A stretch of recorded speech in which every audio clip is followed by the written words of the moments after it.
No tere kõigile! Hõbekunn jälle siin. Täna on meil siis 16. oktoober ja kolmapäev 2024 aasta. Et mõtlesin, et vaatame jälle kulla ja hõbeda hinnad üle ja mis maailmas toimunud on. Et tänase seisuga, hetke seisuga on siis hõbe ühe untsi hind 29 eurot ja 16 senti.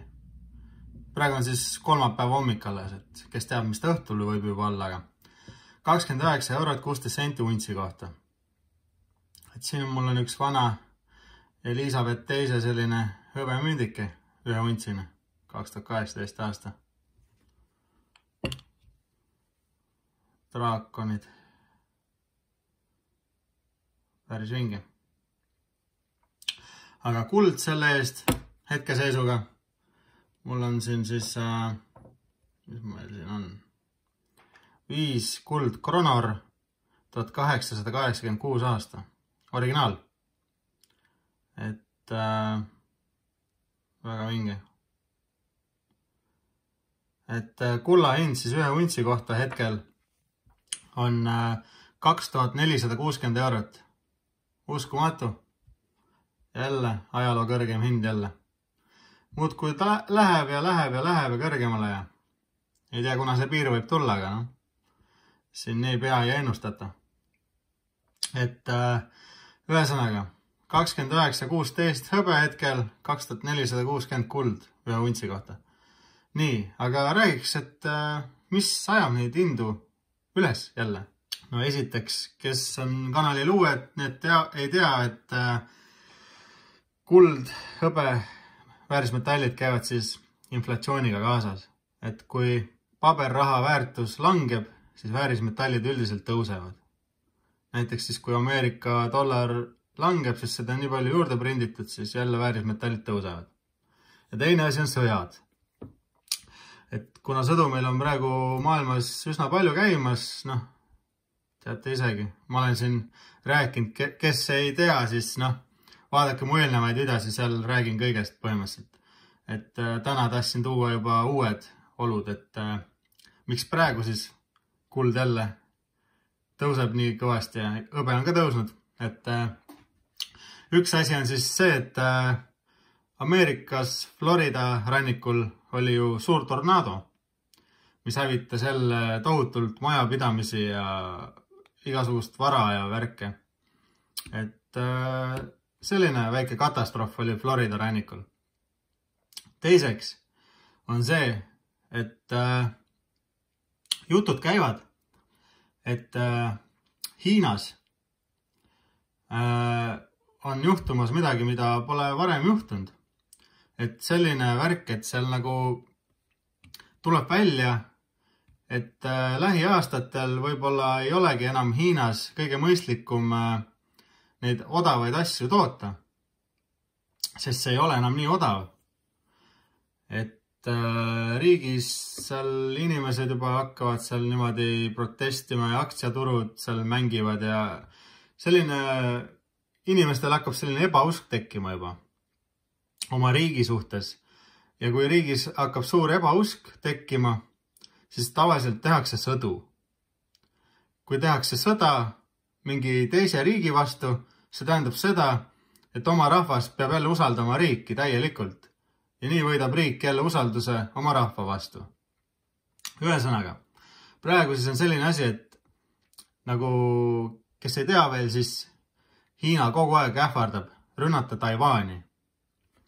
Taiwan on siis üks saar, kus on igasugused Ameerika sõjaväebaasid ja ameeriklastel on igas ilmakaares põhimõtteliselt hea nagu ülevaade või kuhugle liikuda või noh, selliseid värke. Ja muidugi Taiwan on ju tohutu see IT-valdkonna värk kogu maailmale, et seal tehakse igasuguseid arvutikiipe ja värke, et see on alati nii olnud, et väga tark rahvas. Ja Hiina on alati tahtnud Taiwani endale saada. Aga hetkel siis Hiina nii lennukitega taeval ja ümber saare oma suurte sõjalaevade ja asjadega teeb neid õppusi. Ja juba mitmendat õppust. Et kuidas siis väidetavalt nagu, et kuidas sõja korral käituda ja mingi õpivad selliseid asja, aga tegelikult väidetavalt on suur kavatsus ikkagi rünnata varsti Taiwani. Et ennustamisega me ei tegele, aga selline info hetkel on siis. Et ka see lükkab kindlasti seda väärismetallide hinda ülespoole. Ja nüüd kõige värskemad uudised on need, et Põhja-Korea Kim, teate küll, kommunist täielik, et Lõuna-Koreaga katkestas eile siis põhimõtteliselt täielikud sidemed, et kõik raudteeühendused, autoteed lasi õhku, tohutud barjäärid on ehitatud, tanki need kuradi igasugused kolmnurgad, igasugused asjad on sinna ehitatud, et täielikult siis katkestada kõik Lõuna-Koreaga siis põhimõtteliselt. Tohutu relvastatud valve on seal piiri peal ja ütles, et kui Lõuna-Korea midagi teeb, siis paneme tuumapommi teile kohe. Ja kes ei tea, siis Lõuna-Korea sai ka omale hiljuti tuumalõhkepäid. Et ka seal võib tulla sõda, aga noh, arvatavasti tuumasõda ei tule, sest ameeriklased juba olid ütlenud, et Kimi režiim kaob igaveseks, kui ta peaks tuumapommi õhku laskma. Ühesõnaga, tuumasõda sealt otseselt ma ei usu, et kujuneb, aga sõda võib sealt tulla. 1956 aastal, kui ma ei eksi, ma ei ole kindel, minu arust oli 1956, kui oli seal see sõda, et riigid löödi lahku, siis tollest ajast saati need riigipead tegelikult on rääkinud, et ühel päeval me unistame, et äkki liidame ikka Korea jälle ja nii edasi ja nii edasi, aga tegelikult nad on omavahel terves aeg sõdinud niimoodi vaikselt. Küll lasnud rakette ja pommitanud ja inimesi röövinud ja seal oli igast asju olnud. Aga nüüd siis pandi nagu ametlikult, et meedias ka, et kõik teed nagu lasti õhkusel ja et täielikult lõpetame kõik värgid, sidemed ära, et selline teema. Et ka see ajab nüüd jälle väärismetallide hindu kindlasti ülespoole, tekitab ärevust inimestes, võib-olla mõnes hirmu. Ja kui hirm on, siis inimesed tahavad oma vara kaista ja paigutavad oma paberraha, mida iga päev juurde prinditakse. Et seda tuleb ju iga päev lademetes juurde, paber ju. Et panevad siis kohta, kus see hoiab oma väärtust, ehk siis väärismetallid, kuld, hõbe näiteks. Et nii on, sellised lood siis. Ja nii ongi. Mõtlesin, et näitan teile veel seda ka, et eile sai siin ostetud see kuldmünt, et kuidas ma siis tean, et see ehtne on. Et neid nagu viise kindlaks teha, et kas see on päris kuld ja nii edasi, et neid on palju. Aga just, et kui sul on ilus mündike, et kuidas siis nagu teada saada, kas see on päris või ei ole. No nii, esiteks on vaja kaaluda. Teil on vaja teada, kui palju see münt kaalub. Paberite järgi kaalub see münt 2,24 grammi. Vaatame, mis ta päriselt kaalub. 2,24. No nii, juba tundub, et originaalne. Et kui kaalu on väga raske võltsida, et kui seal on muud materjalid, see kaalu erinevus on alati olemas, kui see on võltsing. Et muidugi võib-olla mõni üksik maailmas on tehtud üks ühele ka niimoodi, aga üldiselt on kõik kaalust väga erinevad. Aga kuna kaal oli õige, siis juba super. Muidugi enne kaalumist oleks võinud juba teha nagu korraliku tugeva magnetiga testi, et kui magnet oleks võtnud, siis poleks üldse mõtet edasi nagu vaadatagi. Et siis ta ei oleks juba kuld, et magnet ei võta kuldega hõbenet. Aga nii, see sai siis vaadatud, kaal klapib, magnet ei võta, järgmisena mis teha. Mina teen järgmisena tavaliselt sellise testi, et ma hetkel panen teile kõige lihtsamate vahenditega, et on olemas häid vahendeid, vaata, nagu teate. Igasugused, no ma ei tea, sellised paksuse mõõtjad ja igast asja, aga ma näitan teile, et kuidas täiesti tavalise vahendiga saab ka kindlaks teha, kas teie münt on nagu originaal või ei ole.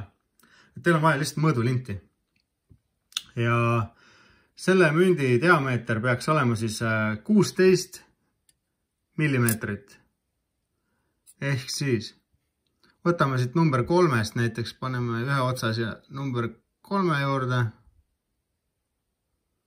Ja näete, 5 on see pikk kriips siin ja järgmine 6. Ehk siis ta on 3 ja selle 6 vahel. Ehk siis ongi täpselt 16 millimeetrit see münt. Klapib. Nii peabki olema. See on siis mündi originaalmõõt. Paksus mündil 1 millimeeter peab olema. Ehk siis, kui siit number 3-st võtta, siis ta peab mahtuma täpselt see ühe kriipsu vahele. Ja näete, on ühe kriipsu vahel täpselt 1 millimeeter mündi paksus. Ja sellega võib täielikult 100% öelda, et antud 1886 aasta kuld 5 kronor on originaal. Kaal klapib, diameetrid klapivad, paksus klapib. See antud münt on siis 90% kulda on siin mündis, ehk siis prooviga 900. Et nagu need Tsaari Venemaa mündid näiteks 900 prooviga. Et jah, normaalne, äge, ilus. Ja lõpetuseks siia mõtlesin, et nagu öeldakse, kuld on kuningate raha, hõbe on džentelmänide raha ja võlg on orjandus. Saate aru?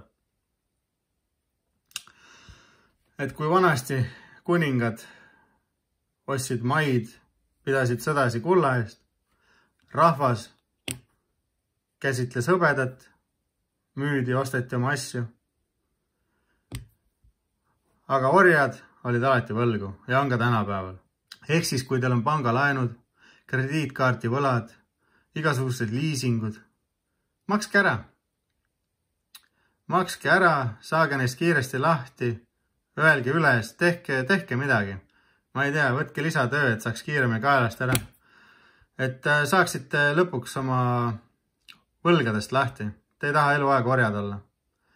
Et mõelge selle peale, kui teil on üleliigset paberraha, alati võite kaaluda, teha suured uuringud enda poolt, küsida teistelt, et kuidas, kuhu, mida oleks mõistlik osta. Aga mina ostan alati, kui mul on üleliigset raha, paigutan selle väärismetallidesse. Ühesõnaga, kui teile see video meeldis ja te olete siin esimest korda, võite vaadata kindlasti minu teisi videosi, mis ma olen teinud, uurida, võib-olla saate targemaks, võib-olla saate mingit infot, mida ei teadnud varem või mis iganes. Aga selline oli tänane väike videoke ja olge tublid, näeme juba järgmises videos. Siin oli Hõbekunn. Tšau!